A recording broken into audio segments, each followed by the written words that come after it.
ఏది అయినా ట్రై చెయ్యి ఆచి చికెన్ మసాలా. ఆచి చికెన్ మసాలా.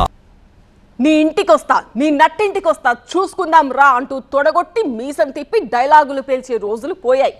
ఇప్పుడంతా నెట్టింటి పాలిటిక్స్ నడుస్తున్నాయి. తెలంగాణ గట్టు మీద డిజిటల్ వార్ ను పీక్స్ కు తీసుకువెళ్తోందట గులాబీ పార్టీ.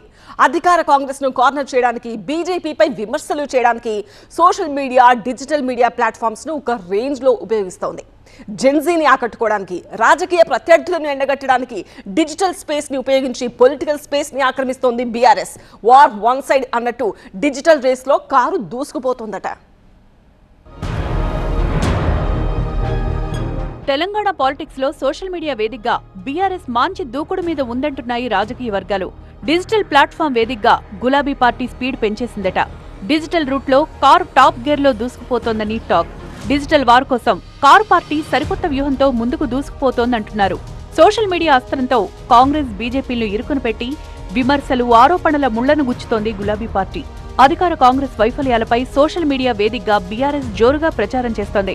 దీంతో తెలంగాణ రాజకీయాల్లో మరోసారి సోషల్ మీడియా వార్ పీక్స్ కు చేరింది. టాపిక్ ఏదైనా కాంగ్రెస్ ని కార్నర్ చేసేందుకు సోషల్ మీడియాను ఓ రేంజ్ లో ఉపయోగిస్తోందట కారు పార్టీ. అంశాల వారీగా విస్తృతంగా ప్రచారం చేస్తోంది. ప్రత్యర్థులకు చుక్కలు చూపించడమే లక్ష్యంగా గులాబీ దళం సరికొత్త స్ట్రాటజీతో రంగంలో దిగింది. డిజిటల్ వార్లో కాంగ్రెస్, బీజేపీలను వెనక్కి నెట్టి కారు పార్టీ గేరు మార్చి జోరు పెంచింది. కాంగ్రెస్, బీజేపీలను వెనక్కి నెట్టి డిజిటల్ స్పేస్ ని తన పొలిటికల్ స్పేస్ గా మార్చుకుందట బీఆర్ఎస్. అధికార పార్టీలో అంతర్గత విభేదాల నుంచి ప్రజా సమస్యల వరకు దేన్ని వదలకుండా ఆల్ ఇష్యూస్ ని కవర్ చేస్తూ పొలిటికల్ కవర్ డ్రైవ్లు కొడుతోంది. కాంగ్రెస్ సర్కార్ని నెట్టింట ఎండగడుతోంది. ప్రాజెక్టులు, నీళ్లు, రైతుల కష్టాలు, 22A నిషేధిత భూములు అంశం ఏదైనా సోషల్ మీడియాలో ప్రచారాన్ని హోరెత్తిస్తోంది. నియోజకవర్గాల నుంచి మొదలుకొని హైదరాబాద్ వరకు అంశం చిన్నదైనా పెద్దదైనా టార్గెట్ ఒకటే. సోషల్ మీడియా వేదికగా కాంగ్రెస్ సర్కార్ను కార్నర్ చేయడమే లక్ష్యంగా చెలరేగిపోతోంది. ఇక యూత్ ఆకట్టుకోవడానికి సోషల్ మీడియా మంత్రాన్ని బీఆర్ఎస్ జపిస్తోంది. జెన్జీపై స్పెషల్ ఫోకస్ పెట్టింది.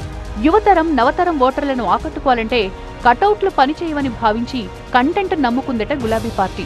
ఆ కంటెంట్ తో నెట్టింట విస్తృతంగా ప్రచారం చేస్తోంది. రాబోయే ఎన్నికల్లో ఓటర్లను ఆకట్టుకోవడానికి సోషల్ మీడియాపై బీఆర్ఎస్ ఫోకస్ పెంచిందని సమాచారం.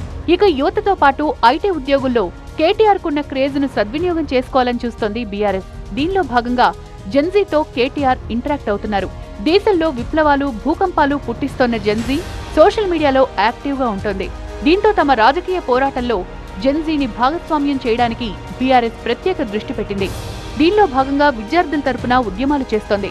లేటెస్ట్ గా పాలిటెక్నిక్ విద్యార్థుల సమస్యను భుజాన వేసుకుంది. దాన్ని సోషల్ మీడియా వేదికగా ట్రెండింగ్ చేసింది. మాజీ మంత్రులు, ఎమ్మెల్యేలు, మాజీ ఎమ్మెల్యేలు, ముఖ్య నాయకులకు బీఆర్ఎస్ హైకమాండ్ కీలక ఆదేశాలు జారీ చేసింది. కేవలం పార్టీ ఐటీ వింగ్ మాత్రమే కాకుండా కీలక నేతలంతా సోషల్ మీడియాలో యాక్టివ్ గా ఉండాలని, ఎప్పటికప్పుడు సామాజిక మాధ్యమాల ద్వారా ఎండగట్టాలని అధిష్టానం స్పష్టమైన ఆదేశాలు జారీ చేసింది. సోషల్ మీడియా ద్వారా ప్రచారం చేస్తే గ్రౌండ్ లెవెల్ వరకు చేరుతుందని బీఆర్ఎస్ భావిస్తోందట. నెట్టింట నెరేటివ్ ని బిల్డ్ చేయడంలో ఎదురులేని పార్టీగా బీఆర్ఎస్ ఎదిగిందంటున్నారు. మరి కారు జోరుకు కాంగ్రెస్, బీజేపీలు పగ్గాలు వేయగలుగుతాయా?